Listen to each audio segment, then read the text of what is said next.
The apartment held its breath at 5:47 every morning, and so did Rowan Voss. He did not need an alarm clock. His body had learned, somewhere in the sand-scoured years before the dark closed in around the edges of his vision like a slow tide. That morning arrived whether or not he was ready for it. What remained of his sight was a smear of gray light bleeding through the blinds, enough to tell him the sun existed, nothing more. He lay still on top of the covers, boots already laced, and listened to the apartment breathe around him, the refrigerator's low hum, a pipe ticking somewhere in the wall, and beneath it all, the steady, patient exhale of 80 pounds of dog pressed against his left side. Dagger didn't move until Rowan moved. That was the rule, unspoken and absolute, the only kind of order either of them still trusted. Rowan swung his legs off the bed, and his left hand found the leash on the nightstand before his right hand found anything else. A reflex older than memory now, the hand curling around the leather grip and closing until the knuckles went bloodless and white, though there was no leash to hold yet, only the ghost shape of one. He didn't notice himself doing it. He never did. It was Dagger who noticed, lifting his blocky head an inch off his paws, ears swiveling toward the small, tight sound of a man gripping nothing at all. The clip on the actual leash, hanging by the door, was a small brass thing that made a bright, metallic click-click whenever it swung against the buckle. Rowan had learned, in the 4 months since Dagger came to live in the hollow rooms of his life, never to let it jangle loose. The first time it had, an accident, a gust from an open window, Dagger had dropped flat to the floor, as if the air itself had turned to fire, forelegs splayed, the ridge of fur along his scarred left flank rising into a stiff, bristled line. He hadn't made a sound. That was the part Rowan couldn't stop thinking about, afterward, lying awake in the dark that never lifted for him anymore. Dagger hadn't barked, hadn't whined. He had simply gone still in the particular way of something bracing for a blow it had learned, a long time ago, was coming, no matter what it did. They walked the same 4 blocks every morning. Never 5, never 3, 4, because 4 had never once gone wrong. It was on the return stretch, half a block from home, that it happened. The thing Rowan had stopped trying to explain to himself. A man 2 doors down was teaching his kid to whistle, 3 quick notes rising and falling, clumsy and off-key, the kind of sound that should have meant nothing at all. Dagger stopped mid-stride, not a pause, not a hesitation, a full, total stop, one paw lifted and frozen an inch off the pavement, body rigid as something cast in iron, eyes fixed on a point in the middle distance that held nothing Rowan could see or hear beyond that ordinary, off-key little tune. It lasted 4 seconds. Rowan counted them the way he counted everything now, a habit from a life where seconds had once meant the difference between men breathing and men not. Then Dagger's paw came down, and he walked on as if nothing had happened, and Rowan said nothing either, because some part of him understood that whatever had just moved through the dog belonged to a room neither of them was ready to open. He told himself, as he told himself every morning, that this was enough. 4 blocks.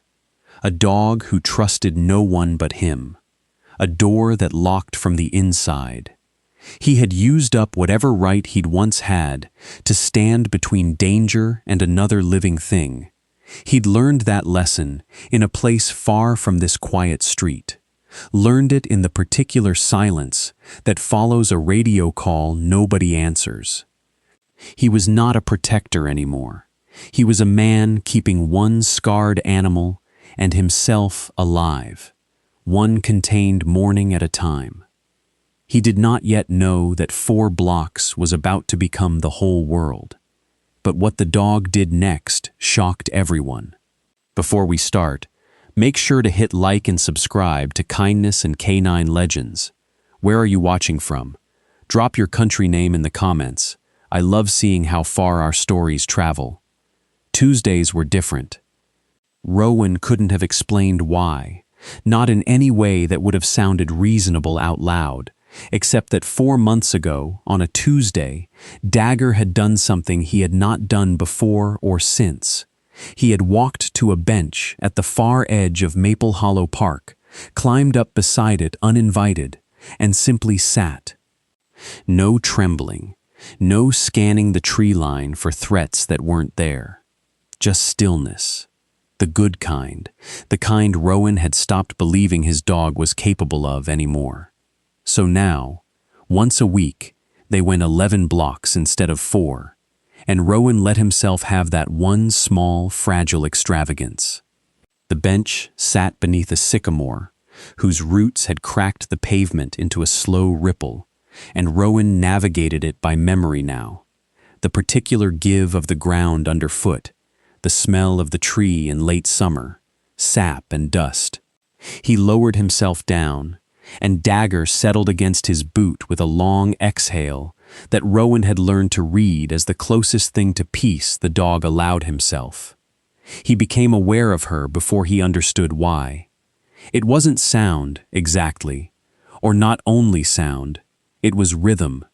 The particular soft shook of graphite dragging across paper in short, confident strokes, paused every few seconds by the small mechanical click of a wheelchair's brake lever being tested and released,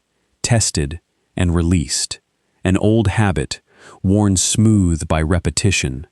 Rowan's hearing aid caught it from perhaps 15 feet away, layered under birdsong and the distant complaint of a delivery truck downshifting.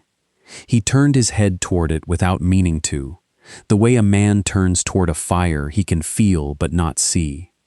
You can sit closer if the bench isn't already claimed by the dog, a voice said, dry, unbothered by the assumption that he might be startled. I don't bite. He looks like he might, though. No offense. None taken, Rowan said. He's earned the reputation. She laughed once, short and genuine, and went back to her drawing. He didn't move closer. He didn't need to. Something in her voice had already told him most of what he could have learned from looking. A woman entirely used to being looked at and entirely uninterested in performing for it. He'd know that particular flatness anywhere. He'd worn it himself, once, in hospital corridors, waiting for people to stop asking him if he was doing okay in the voice reserved for the broken. Her name was Ivy.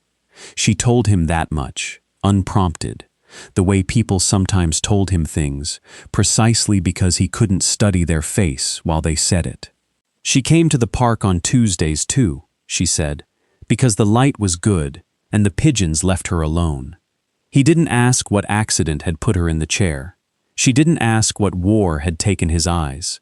It was, he thought, the most comfortable conversation he'd had with a stranger in 3 years, built almost entirely out of things neither of them said. At some point, her sketchbook slipped from her lap. Dagger's head came up instantly, alert, and Rowan reached down before she could, his fingers finding the spiral binding, a loose page fanning open against his palm as he lifted it. He couldn't see what was drawn there, but his thumb, moving without thinking across the paper's surface, caught the ridge of old pencil, pressed hard enough to leave a groove, a shape, angular, deliberate, with the unmistakable rectangular block of something strapped across a torso, a vest, the kind with weight to it, the kind he'd once fastened onto working dogs with his own hands, in a life he rarely let himself remember in daylight. That one's old, Ivy said, and for the first time her voice lost its easy flatness, going careful, almost guarded, as she took the sketchbook back and closed it before he could ask. Just something I drew a long time ago. Doesn't mean anything. Dagger, beside him, had gone very still. It happened on an ordinary Tuesday, 3 weeks into a routine that had quietly become the axis Rowan's whole week turned on. He and Dagger had drifted to the water fountain near the park's east gate, 40 feet and a stand of hedges between them and the bench, when the voices arrived, young, loud, carrying the particular buoyant cruelty of boys who had never once in their lives been told no and meant it. "Careful, sweetheart. Don't want you rolling into traffic," one voice said, pitched for an audience. Laughter answered it, two-toned, eager. Rowan's hearing aid, tuned to compensate for the ruin the blast had made of the nerves in his left ear, caught the fragments in pieces, the way it caught most things now. A word here, a cadence there, the rest reconstructed by instinct. But instinct was enough. He knew cruelty by its rhythm, the way he knew rain by its smell before it fell. Beside him, Dagger's body changed. It started at the shoulders, a subtle rise, the scarred fur along his left flank lifting into a ridge Rowan couldn't see but could feel transmitted up the leash, a new and sudden tension in the leather. Then the low sound began. Not a growl exactly, not yet, but the held, vibrating suggestion of one, a hum caught behind the teeth and refused release. Dagger's paws had stopped moving entirely. Every line of him had gone taut as drawn wire, aimed like an arrow toward the sound of those voices. "Move the chair," a second voice said, closer now, and beneath it, unmistakable, the clack of a boot connecting with a metal brake lever, not hard enough to be called a strike, hard enough to be called a warning. "Lock's stuck. Guess you're not going anywhere. Get away from him." Ivy's voice, flat and controlled, in a way that told Rowan she had done this kind of controlling before, many times, and hated every single time she'd had to. A small, sharp bark followed. Her dog, somewhere low near her feet, cornered against the wheelchair's frame by the shifting boots closing in around it, its collar tags jingling in short, frantic bursts as it tried and failed to find room to retreat. "Cute little mutt," the third voice said, delighted, and there was a scrape of a shoe dragged deliberately close, testing, the specific sound of someone enjoying how much smaller and softer a thing was than they were. Rowan's left hand closed around the leash grip until his knuckles ached, the old reflex rising up through him like floodwater through a cracked wall. And for one long, suspended second, the world tilted sideways into a different place entirely. Dust and heat, and a call over the radio nobody had answered fast enough. The particular helplessness of standing 3 seconds too far away from the thing you were supposed to protect. His breath went shallow, his jaw locked. Some deep, exhausted part of him began assembling the old argument. "You don't get this anymore. You used it up. Stay out of it. Stay contained. 4 blocks. That's what you're for now." Dagger's growl broke free of his throat, low and continuous, a sound with nothing held back in it at all. That sound cut through the argument the way nothing else could have.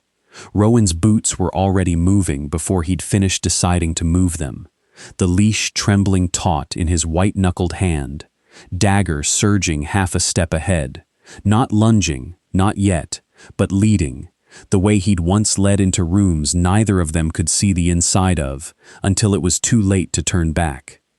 "Someone's coming," one of the boys said, and there was, for the first time, a thin thread of uncertainty in it. Rowan rounded the hedge. He still couldn't see their faces. He didn't need to. "Step back from her," he said, and his voice came out flat and even, and entirely without doubt, a voice he hadn't used in 3 years, one that surprised him more than anyone. There was a silence after he spoke. Rowan had learned, a long time ago, that silence was information. This one told him 3 young men were recalculating, Fast, the way people always did when the shape of a threat changed without warning. "Who is this guy?" one of them muttered. Not to Rowan, to the others. The tone of someone hunting for the joke that would put the world back the way he liked it. Rowan didn't answer. He walked forward instead, and his steps were not fast. That was the thing about him people never expected. Not the blindness, not the scars, but the stillness of him in motion. A man who had spent a decade learning that speed without purpose only gets people killed. 6 steps, even ground. He counted them without meaning to. Dagger moved with him. No command given, no hand signal, no word. None of the training vocabulary Rowan still carried in his body from another life. Unused for years, because he'd told himself he no longer had the right to use it. Dagger simply peeled left on his own, a wide, silent arc around the far side of the wheelchair, cutting off the retreat path before Rowan had even finished forming the thought that the path needed cutting off. It was the first time since the shelter had handed him a leash and a folder full of someone else's failures that Dagger had acted like a partner instead of a prisoner of his own fear. "Whoa, hey, we're not doing anything, man." The nearest boy's voice jumped half an octave, all bravado gone thin as paper. Rowan closed the last of the distance and put a hand on his shoulder. Not a punch, not a grab, a hand, flat and heavy, applied with the specific, practiced pressure that turns a standing man into a kneeling one without either of them quite understanding how it happened. The boy folded. His knee hit the grass. Rowan's other hand found the wrist already rising toward him. Not fast, a slow, telegraphed thing, more instinct than intention, and redirected it, guided it down and back, until the arm was pinned flat against the boy's own spine, and the fight went out of him in one long, undignified exhale. "Stay down," Rowan said. Quiet, not unkind, a fact, not a threat. The second one, bigger, louder, the kind who'd never learned that loud and dangerous were different words, swung wide and clumsy at where Rowan's voice had come from. Rowan wasn't there anymore. He'd already stepped inside the arc of it, close enough that the swing had no room to build any force, and used the boy's own forward momentum against him, a shoulder into a chest, a foot placed exactly where a foot needed to be, until the boy's balance simply ceased to belong to him. He went down hard onto the grass, more startled than hurt, the wind knocked out of him in a single ragged cough. No blood, no broken anything, just gravity, applied with intention. The third boy hadn't moved at all. He was staring. Rowan could hear it in the stillness of him, the particular silence of someone doing very fast, very frightened math, at Dagger, who had drifted, unbidden, to a position 4 feet from his flank, ears forward, weight settled low and ready, not growling now, not needing to. The threat had already been made and understood. "I wasn't gonna," the third boy started. "I know," Rowan said, and there was something almost gentle in it, which somehow made it worse. "That's why you're still standing." For a long moment, nobody moved. Ivy's small dog had gone quiet, pressed against her leg, chest still heaving. Ivy herself sat very straight in the chair, hands white-knuckled on the armrests, watching a scene she clearly hadn't finished believing yet. Rowan stood in the middle of it. 2 boys on the ground, one frozen upright, his own breath coming fast and shallow, the way it always did after, the old guilt already rising to meet him with its familiar question. What gives you the right, after everyone you couldn't save? But beneath it, for the first time in 3 years, was something else, something that didn't argue back, something that just felt, briefly, like standing exactly where he was supposed to be standing. "Someone want to call this in," he said, to no one in particular. "Or should I?" The knock came 2 days later, at 9:02 in the morning. 3 sharp raps delivered with the particular confidence of a man who had never once in his life had a door closed on him. Rowan heard the car before he heard the knock. A low, expensive idle at the curb, the kind of engine that didn't need to announce itself because everything about it already had. Dagger's ears swiveled toward the sound and stayed there, and beneath Rowan's palm, resting on the dog's shoulder, he felt the low, answering hum of a growl not yet released. Ivy answered her own door 2 buildings over, and Rowan, who'd walked her home that first day and simply never quite stopped checking on her since, was in the front room when it happened, close enough to hear everything. "Ms. Calloway, Warwick Doyle." The voice was smooth in the particular way of a man who charged $400 an hour to sound reasonable. "I represent the Ashwood family. I understand there was an incident in the park." "They attacked me," Ivy said, flat, unshaking. "There are, I'm told, differing accounts." A pause, the soft rustle of papers being produced with theatrical care. Colton and his friends describe a rather aggressive dog and an armed stranger who assaulted 3 unarmed young men without provocation. "That's assault, Ms. Calloway, potentially with a weapon, given the animal involved. My clients would be within their rights to pursue charges." Another pause, shorter, more surgical. "They've chosen not to. For now." "For now," Ivy repeated. "There's also," Doyle continued, and here his voice found a new register, almost gentle, the gentleness of a blade being turned over to show its flat side first, "the matter of your lease. I don't know if you're aware, the building your studio occupies is held by an Ashwood family trust. Has been for years. Section 14, subsection C, gives the ownership discretion to terminate for cause. I'd hate for this unfortunate misunderstanding to become cause." Rowan heard the silence that followed the way he heard everything now, as texture, as weight. Ivy did not answer for 4 full seconds. "What do you want?" she said finally. A statement, simple really, that the confrontation was mutual, exaggerated in the retelling, regrettable on all sides. "Sign it, and this all goes away very quietly." The papers shifted again. "I've drafted something. It only needs your name." Rowan stepped into the doorway then, and he felt, rather than saw, Doyle's attention swing toward him, assessing, recalibrating. "And him?" Doyle asked, mild as weather. "The stranger with the dog?" "He doesn't need a name for you to leave," Rowan said. Doyle didn't answer that directly. Instead, he extended a hand, an old habit, Rowan realized, one lawyer's never quite unlearned, even when the gesture served no purpose. And Rowan, out of some reflex of manners older than his anger, took it briefly to decline the papers being pressed toward him. His fingers grazed the cufflink at Doyle's wrist in passing. A small, raised emblem, an eagle inside a broken circle, the metal worn smooth at one edge from years of habitual touching. Rowan's hand went very still. He knew that shape.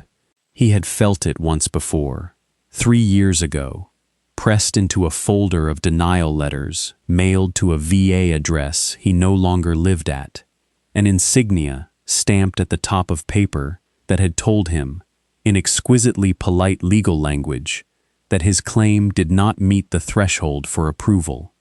"Ashwood, Doyle, and Finch," Rowan said quietly, not a question. Something in Doyle's posture shifted, small, almost nothing, the recalibration of a man realizing his opponent knew more than expected. "You've heard of the firm." "I've been on the other end of it," Rowan said. Doyle left the way men like him always left, unhurried, unbothered, the papers still folded in his breast pocket like a promise he intended to collect on eventually. The car pulled away from the curb with a sound like something exhaling. Rowan didn't leave. He hadn't planned to stay. He told himself that, standing in Ivy's doorway with his hand still faintly aware of the shape of that cufflink, some old and careful part of him already assembling reasons to walk the 11 blocks home and lock the door from the inside, back to the contained life, 4 blocks, no more.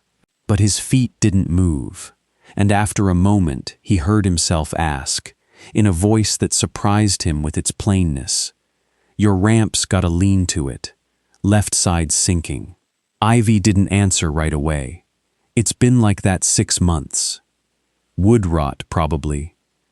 Under the joint, he crouched, found the edge of the ramp with his fingers, traced the seam where it met the concrete stoop. Soft. Give where there shouldn't be give. I've got a level and some lumber back at my place. Won't take long. You don't have to do that. I know, Rowan said, and left it there, because it was true. And because the alternative, going home, locking the door, letting the silence close back over him, had stopped, somewhere in the last 2 days, feeling like the safer option. He worked through the early afternoon, while Ivy sketched on the stoop above him, and neither of them filled the quiet with more than it needed. He was beginning to understand, the particular gift of her company. She didn't perform concern at him, didn't ask if he needed help finding the toolbox, just handed him things when he reached for them, correctly, as if she'd been watching his hands long enough to know what they wanted before he did.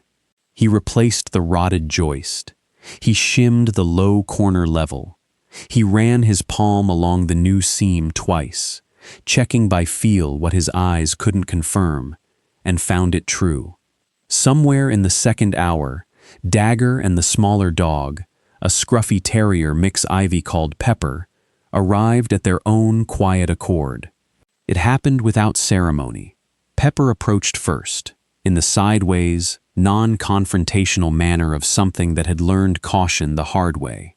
And Dagger did not growl, did not stiffen, only turned his head and considered her with the flat, assessing patience of one veteran recognizing another.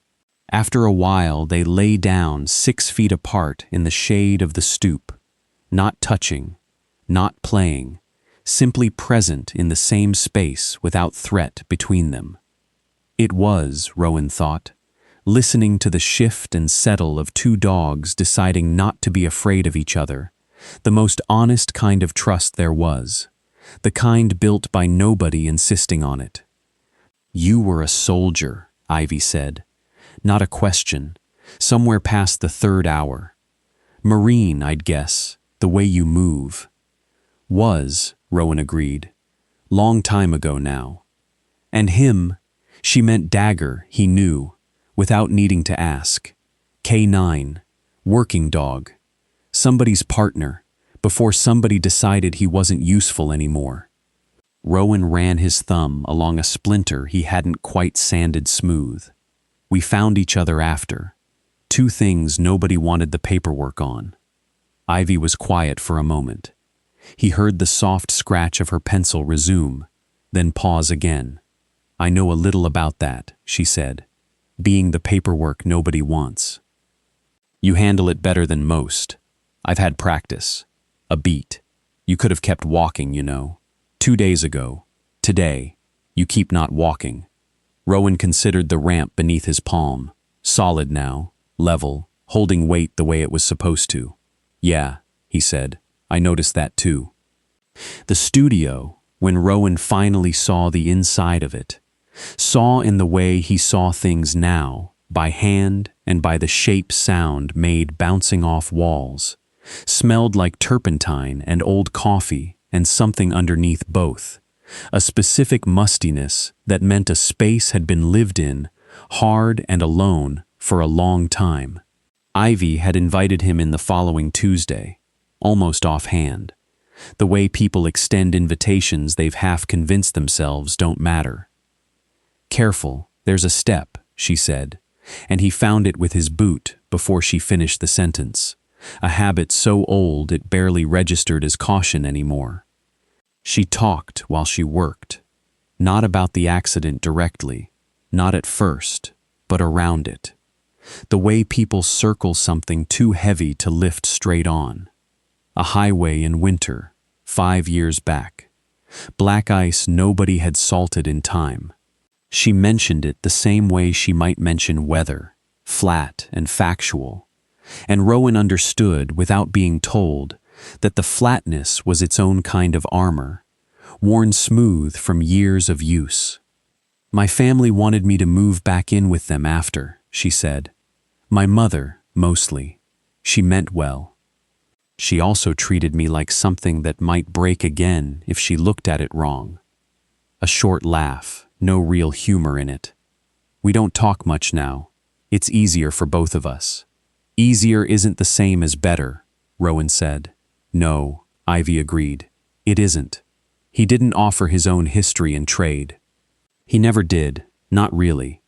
The shape of what had happened to his unit lived in him like shrapnel, too close to something vital to safely remove, and he'd learned the hard way that pulling at it in front of people rarely helped either of them.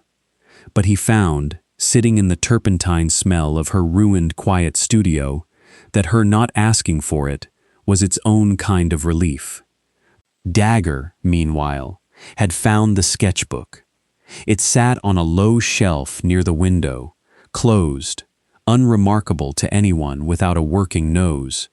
But Dagger had crossed the room to it, with the deliberate, focused gait Rowan recognized from a lifetime ago, the gait of a dog that has caught a scent worth investigating. He sniffed along the spine, once, twice, then lowered himself to sit beside the shelf, with his whole body angled toward it, still and attentive, in a way he almost never was around objects, only around people he'd decided to trust. "He's doing it again," Ivy said quietly, watching. "He did that the first day too. Buy my bag. He doesn't do that for just anything." "Any idea why?" "No," Rowan admitted. "But he's not often wrong." Ivy was quiet for a moment, her pencil still. "My father used to work with dogs like that," she said, almost absently, the words arriving before she seemed to have decided to let them. "The serious ones, not pets, working dogs, the kind that—" She stopped. Her pencil resumed, faster now, strokes shorter, less certain than before. "Anyway," she said, in a voice that had closed itself back up, brisk and bright, in a way that didn't match anything underneath it. "It doesn't matter. Old history." Rowan said nothing. But he noted it, the way he noted everything now, filed carefully in the dark alongside the whistle Dagger froze at, and the drawing he'd felt beneath his thumb weeks ago. A vest, a working dog, dated years before he and Dagger had ever found each other. Somewhere in the quiet, a shape was assembling itself that he didn't yet have words for. Dagger stayed by the shelf a long time before he finally lay down. The eviction notice arrived taped to the studio door on a Thursday, printed in the bloodless, efficient language of people who had never once had to deliver bad news in person. Lease terminated for cause, effective immediately, pursuant to Section 14. No signature but a stamp, no apology anywhere in it. Rowan heard about it secondhand, Ivy's voice on the phone that evening, controlled in the way that meant she was holding something back by sheer force of will. "They're not even pretending anymore," she said. "Doyle called it a courtesy notice. Said I should be grateful they're giving me 30 days instead of 7. "I'll come by," Rowan said. "You don't have to babysit me, Rowan." "I know," he said. The same 2 words he'd used 2 weeks ago on her stoop, and this time she didn't argue. He and Dagger walked the 11 blocks that evening, under a sky Rowan couldn't see going gray. then dark, the temperature dropping in the particular way autumn air drops when the sun finally lets go of a day. They were 3 blocks out when Dagger's pace changed. Not a stop this time, nothing like the frozen stillness of the whistle, but a low, urgent forward lean, ears pinned, nose working the air with sharp, deliberate pulls. "What is it?" Rowan murmured, and got no answer but the leash going taut in his hand, pulling him faster than he liked to walk blind. The studio door was open when they reached it, not forced. Rowan's fingers found the frame intact, the lock unbroken, which meant someone had used a key, or someone had let them in, or someone had simply not bothered to hide that they didn't fear the consequences of being seen. Inside, the air had changed. He smelled it before he understood it. Turpentine spilled rather than used, the sharp tang of it thick enough to sting, and beneath that, the papery smell of canvas torn rather than painted. "No," Ivy's voice said behind him, small in a way he'd never heard it, arriving at his shoulder in her chair, and he heard her breath catch and hold. He couldn't see what she saw. He built it instead from sound and touch as he moved carefully through the room, one hand out, the crunch of something brittle underfoot that had once been a stretched canvas frame, the wet drag of his boot through spilled paint, the hollow scrape of an overturned shelf sliding an inch further when his knee caught it. Dagger stayed pressed to his leg, close and low, a continuous thin whine caught in his throat that he didn't release into a bark, as though even sound felt like too much to spend in this room. "They didn't just knock things over," Ivy said, and her voice had gone very flat, very careful, the sound of someone holding a door shut against something enormous on the other side of it. "They went through everything, 5 years of work. She stopped. Rowan's hand found a piece of paper pinned deliberately to the wall, at a height meant to be found, the kind of placement that wasn't accident, but message. He couldn't read it. He didn't need to. Ivy read it aloud in a voice gone thin as wire. "Careful who you let watch your dog. Ours has a longer memory than Dagger does." The name landed in the room like a dropped weight. Rowan went very still. They knew Dagger's name, which meant someone had been close enough, long enough, to learn it. Watching the park, watching the walks, watching the 11-block Tuesday route Rowan had thought belonged only to him and one scarred animal, and one woman who didn't perform her pain for anyone. He had thought he was keeping this small. He had thought smallness was safety. The old guilt rose in him then, with a force that nearly buckled his knees. Not new grief, but the same grief. The exact shape of it, standing in a wrecked room instead of a wrecked outpost. The same failed arithmetic of, "I should have seen it coming. I should have been enough to stop it. I let my guard down, and something I was supposed to protect paid for it." His left hand closed around nothing, knuckles white, breath gone shallow and fast in the ruined air. Dagger pressed harder against his leg, a solid, insistent weight, and released, finally, one low sound, not a whine this time, something closer to a growl aimed at the whole wrecked room, low and certain, the sound of something deciding, quietly, that it was done being afraid. They didn't argue about it long. That, more than anything, told Rowan how deep the fear had settled in her. Ivy Calloway, who had faced down 3 grown men without her voice once shaking, packed a bag within the hour and said almost nothing while she did it. "My cousin's outside the city," she said finally, zipping the bag closed with more force than the zipper required. "2 hours out? I can stay a few days." "Good," Rowan said. "This isn't you protecting me, Rowan. This is you getting me out of the way so you can do something I'm not going to like." He didn't answer that directly, because she wasn't wrong. and he'd never been any good at lying to people who'd already worked out the truth. "Call when you're there," he said instead. "Both rings. Hang up. Call back. I'll know it's you." She studied him for a long moment. He felt it, the particular weight of being looked at by someone deciding whether to push further, and then she didn't push. She touched his arm once, briefly, and let her cousin's car take her north into the dark, and Rowan stood on the sidewalk, listening to the engine fade, until there was nothing left but the ordinary sounds of a street that didn't yet know what was coming to it. Then he walked back to the studio, alone, with Dagger silent and purposeful at his side, and he began to work. He didn't grieve the wreckage. There would be time for that later, if there was a later worth having. But grief was a luxury for men who had the room to feel it, and Rowan had spent the better part of a decade learning to set it aside when the moment called for something more useful.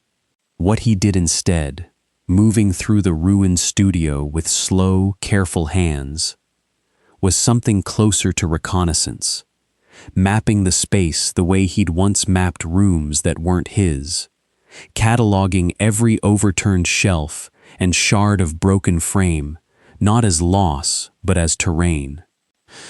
The wide table near the center of the room he left overturned because it created a choke point anyone entering would have to funnel around. The scattered canvas frames along the east wall he arranged rather than cleared, stacking them into a low barrier that would slow a hurried foot without seeming, to an untrained eye, like anything more than the aftermath of a break-in already finished. He found the light switches by feel and disabled 2 of the 3, leaving only a single weak bulb near the door. Enough light to draw the eye and hold it, not enough to reveal the rest of the room to anyone whose vision depended on it working normally. Darkness, he had learned a long time ago in places far from here, was not empty. It was a tool, and like every tool, it belonged to whoever understood it best. Dagger worked beside him without needing direction, drifting to corners, testing angles, lying finally in a shadowed recess near the back wall that gave him full sightline to the door and no sightline back. Old training, resurfacing in a body that had spent years being told it was worthless. Rowan felt a fierce, complicated pride watching it happen that he didn't have a clean name for. It was well past midnight, kneeling in the dark beside a stack of broken frames, that the question finally caught up to him, the one he'd been outrunning since Ivy's car pulled away. Is this protection, or is this the same thing that got them killed? He remembered it too clearly even now. The moment his unit had needed him to hold a position and wait for support that was still 6 minutes out, and how the not waiting, the going anyway, the certainty that he alone could close the gap between danger and the people he was supposed to shield had cost more than it saved. He had spent 3 years since telling himself the lesson was, don't act, don't trust yourself with anyone's safety again. And now here he was, in the dark, arranging a room into a trap, betting a stranger's daughter's ruined studio and his own scarred body on the belief that this time would be different. He didn't have an answer that satisfied him. He only had Dagger's steady breathing in the dark beside him, and the memory of a growl that had, for the first time in months, sounded like choice instead of fear. Last time, he said quietly, to no one, to the dark, to himself. Last time I get this wrong. Dagger's tail moved once against the floor. Agreement, or something close enough to it. Rowan settled into the shadow by the door and waited. The waiting was the hardest part. It always had been.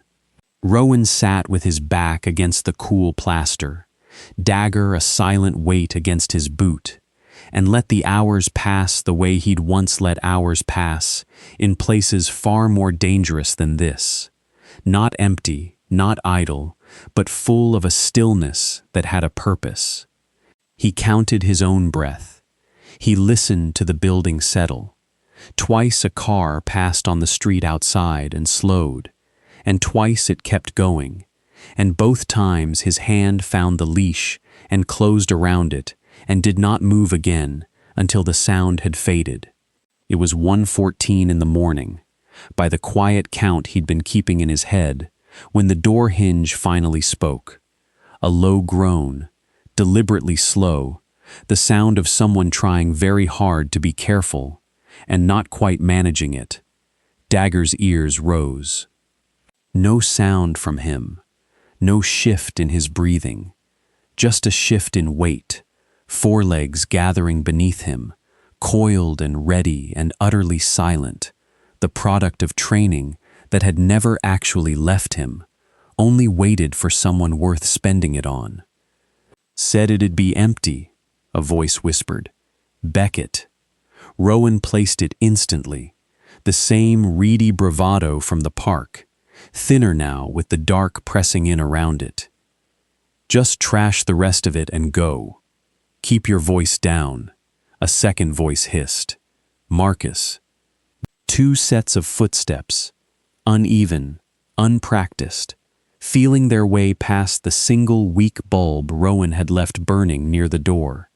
Exactly as he'd known they would, eyes drawn to the only light in the room, pupils useless the moment they stepped past it into the dark beyond. He heard the soft thunk of a shin finding the low barrier of stacked frames along the east wall, a muffled curse, a stumble. Rowan didn't move yet, not yet. Something's wrong, Beckett said, voice climbing toward panic now. Some animal part of him registering what his eyes couldn't yet confirm.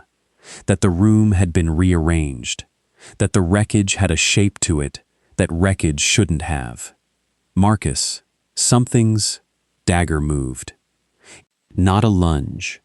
Not an attack.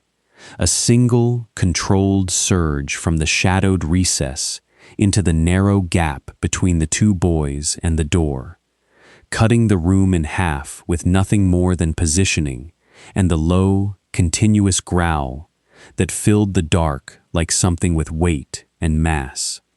Both boys froze. Rowan heard the particular strangled silence of grown young men suddenly remembering, all at once, exactly how small they were. Don't run, Rowan said, from the dark, calm as weather. He's faster than you, and he's already decided you're not leaving that spot. Who? Marcus's voice cracked in half. Sit down. Both of you. Hands where I can hear them. They sat. Rowan crossed the room without hurry, found Beckett's wrist in the dark with the same economy he'd used in the park weeks before, guided it behind his back, secured it with a length of picture wire he'd set aside hours ago for exactly this purpose. Marcus didn't resist at all. Rowan could hear him shaking, could hear the fast, ragged breath of someone whose courage had entirely belonged to a crowd that wasn't here anymore. The 3rd set of footsteps arrived 4 minutes later, slower, more confident, the particular unhurried gait of someone who had never once imagined the night could go wrong for him. Beckett? Marcus? Colton's voice, easy, almost bored. You 2 better not be. He stopped in the doorway. Rowan heard it happen. The intake of breath, the small, involuntary step backward, the sound of a young man's certainty collapsing all at once, when the shape of the dark in front of him refused to be empty. There's a reason you're standing in a room you don't own, Rowan said, at 1 in the morning, with a can of something flammable in your bag. How do you... I can smell it from here. Colton didn't run. Rowan almost admired that. Distantly, the way you admire anything that surprises you in the middle of a long night. He simply stood very still, the way a man stands when he has finally, for the first time in his gilded life, understood that the world contains consequences he cannot buy his way out of. Dagger held position at the doorway, a low, patient sentry, and did not need to do anything more than exist there for Colton to understand he wasn't leaving. Rowan took out his phone. "This is Rowan Voss," he said when the line connected. "I need police at the corner of Elm and 9th. 3 individuals, breaking and entering, 1 in possession of an accelerant. I'll wait right here till you arrive." He hung up and settled back against the doorframe, and for the first time all night let himself breathe all the way out. "You could have just walked away," Colton said, somewhere in the dark, voice small now, all its polish gone. "Why didn't you just walk away?" "Because somebody has to be the one who doesn't," Rowan said. The police report, once it existed, changed everything Doyle's paperwork had spent weeks trying to prevent. There was something almost clean about it, Rowan thought, sitting in a fluorescent-lit precinct hallway 3 days later, while Ivy gave her statement in the next room. The particular clarity of a thing witnessed by officers with their own eyes, instead of argued over by lawyers with their own agendas. An accelerant in a duffel bag was not a matter of differing accounts. A break-in caught in progress did not bend to a firm's letterhead. Doyle called twice that week, Ivy told him afterward, and both times his voice had lost the smooth, unbothered register it wore like a second suit, replaced by something thinner, more careful, a man recalculating the cost of a fight he'd assumed he'd already won. The eviction notice was quietly withdrawn. The restraining order threat evaporated into nothing, the way threats built on leverage tend to when the leverage disappears. Colton, Beckett, and Marcus faced charges that no amount of family money could fully dissolve this time. Not because money had stopped mattering in the world, but because a police report with 3 names on it was a very different kind of document than a park full of frightened witnesses too intimidated to speak. It was 2 weeks later, in the wreckage of the studio they'd begun, slowly, to clear, that the last piece fell into place. Ivy was sorting through a water-damaged box pulled from a closet Rowan hadn't known existed. Old things, she explained. Boxes from her father's house she'd never had the heart to open after he passed, shoved into storage years ago and forgotten until the break-in had scattered half the closet's contents across the floor. She lifted something out of the ruined cardboard, turning it over in her hands, and went very quiet. "Rowan," she said, and something in her voice made him cross the room immediately. She placed it in his palm without explaining. His fingers found it before his mind caught up. A worn leather collar, cracked with age, a small brass tag still fastened to it, and beneath his thumb, the faint raised shape of engraving too worn to read by touch alone. He didn't need to read it. Dagger had gone rigid beside him the instant the leather crossed the room, nose lifting, body drawn tight, with an intensity Rowan had felt only twice before. Once at a whistle in the street, once at a sketchbook page. "My father trained dogs," Ivy said quietly.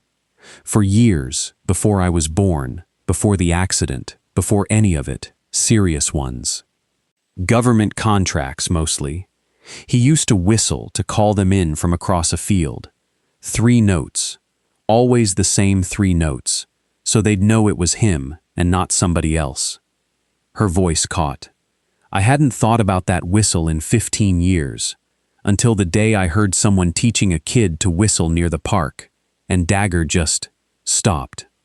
Dagger pressed his nose to the collar in Rowan's palm and held it there, unmoving, a long, low sound rising in his chest that was not a growl and was not a whine, but something with no clean name at all.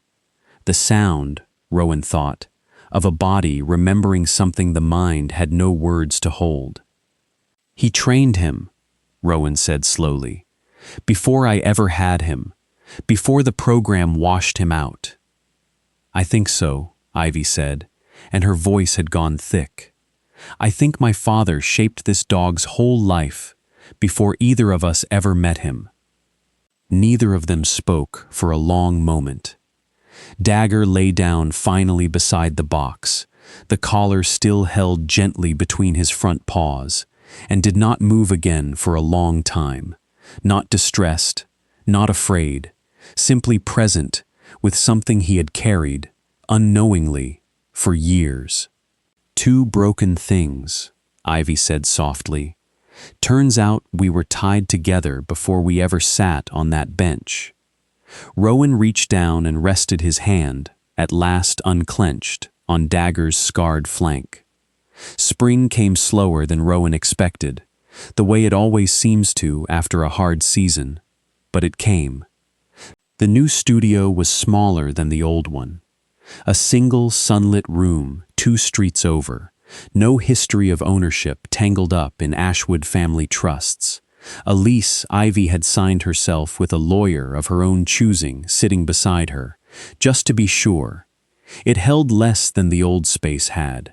It held it more securely. Rowan built the ramp himself this time, from scratch. No rot to patch around, no lean to correct. Clean lumber, level ground, a railing set at exactly the height Ivy told him worked best for her chair. He came by most Tuesdays now, and most Thursdays too, and neither of them called it a routine out loud, though it had become one in every way that mattered. Dagger and Pepper had long since stopped merely tolerating each other. They slept most afternoons in a patch of window light on the studio floor, close enough to touch. A small, unremarkable miracle neither dog seemed to notice was one. Ivy's work had changed since the break-in, though she couldn't always say how. There was less caution in it now, she told him once. Less of the careful, hedged quality that had crept into her painting over the years without her fully realizing. She'd started a new canvas the week the new studio opened. A dog, sketched from memory and instinct rather than any photograph. Ears forward, scarred flank rendered in careful, unflinching detail. She hadn't told Rowan what she planned to call it. He hadn't asked. Some things, he'd learned, were better left to arrive in their own time. He still walked 4 blocks most mornings, the old ritual worn too deep to abandon entirely. But the walk had stopped being a wall now, and started being a beginning. 4 blocks that no longer marked the outer edge of a world he'd shrunk down to fit his guilt, but simply the first 4 blocks of a day that went on to hold more than that.